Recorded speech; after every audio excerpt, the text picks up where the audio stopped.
Good morning and welcome to Sports Zone on the Power Breakfast Show.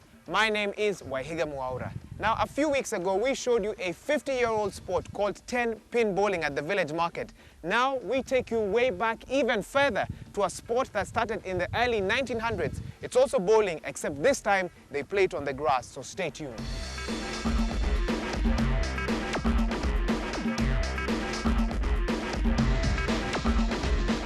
Bowls is a sport in which the objective is to roll slightly asymmetric balls called bowls so that they stop close to a smaller, normally white bowl called the jack or kitty. Bowls is usually played outdoors on grass and synthetic surfaces. Flat green bowls can also be played indoors on synthetic surfaces as well. Both variants are collectively known as lawn bowls. The game is said to have originated in 12th century England and has grown in popularity, with Scotland as the home of the modern game. Today, the sport is played in over 40 countries with more than 50 member national authorities. Kenya's lawn bowling history is a bit obscure. However, what is clear is that even with very few players, we have managed to perform well in previous tournaments, and our national team expect nothing less at the Commonwealth Games. We've done very well. In the last Commonwealth Games, the Kenya team beat Australia. It was the only game that Australia won. It was in the group stages, and Australia went on to win the gold medal. So we're going there with high hopes.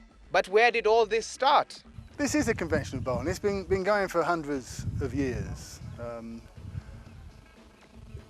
They say it went back to the days of Drake in England. The Spanish Armada came, and he was supposed to be playing bowls at that time and refused to go and fight till he finished his game of bowls. But that might just be a little bit of historic humour, I think. Many of you may be wondering, what is the difference between lawn bowling and 10-pin bowling? There's no relationship whatsoever. The 10-pin bowling is very similar to 9-pin skittles. 10-pin bowling is basically played on a wooden surface which is oiled in certain parts. You know exactly what's going to happen wherever you throw the ball down. With ours, you've got a little bit more variation. The green is roughly 40 yards by 40 yards. It's a large area to keep in immaculate condition. Now, scoring systems vary from competition to competition. However, in layman's terms, the winner is the one who gets his bowls closest to the jack over the different sets. One of the things that makes Sports Zone so interesting or unique is that we don't just talk about a sport, but we also go out there and try it as well. Lawn bowling looks interesting and unique. So let me see how my first experience goes. Start from 2 meters from the ditch, and you throw it to a distance which is not less than 23 meters. Maximum can be 40 meters. So there's a minimum. Let's talk about singles. Okay. Me against you. Yes. All of us have got 4 balls. Yes. And we ball in turn. Okay, yes. After we've done our 4-4, we go to the jack and see which is the closest to the jack. If all my 4 are close, I score 4 points. But if I have 1 and you have a second wood, in other words, the maximum I can score is 4. Yes. If you're not very good. Yes. But if you're good, you can make sure that when I bring one very close to the jack, you also bring another one so as to try and cut down the scores. When I'm bowling, it must be 1 meter behind me, something like that, yeah? Just to make sure that you don't interfere with my concentration, because the concentration required in this game is so high, yeah? That actually, when somebody is aiming there, even if something moves on the other side, you'll not see it. Because it's a game of weight and the length. You have to calculate how much weight you're going to use and what length you're going to take, because it moves in a bias. Bowls are designed to travel a curved path because of a weight bias which was originally produced by inserting weights in one side of the bowl. This is no longer permitted by the rules, and bias is now produced entirely by the shape of the bowl. We spoke to Susan Kariuki, a veteran Kenyan bowler with almost 20 years of experience under her sleeve, on why all bowlers wear white uniforms. We wear white because it is the best in warm, when it is hot, because of the sun. It doesn't retain the heat like the black. Yeah, at the same time, it is attractive, it's beautiful. But how far has this sport taken her? Very many places. I have been to bowling to Australia for World Bowls. I was chosen in the team.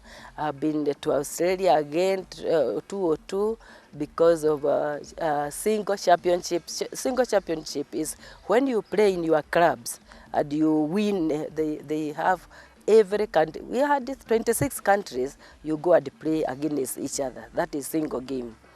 And I have been in several, about 10 AST. AST is African State Tournament, which we hold every year.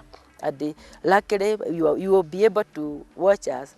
Next year, we are holding AST in Kenya. So what can we do to build this sports profile in our country? But it's the grassroots that we need. We are talking with the government officials and the sports officials, trying to find ways where we can bring on the younger generation. Mike Hoomer and James Ngugi are still young bowlers who have exceeded all expectations. They've both already won the national singles titles of Kenya more than once. They've both been to the Champion of Champions, which is only the singles winners of each nation go to. They are our up-and-coming bowlers. We need more people. And if we can have a public green, like the one which used to be in City Park, and then we encourage them, they will come, all schools.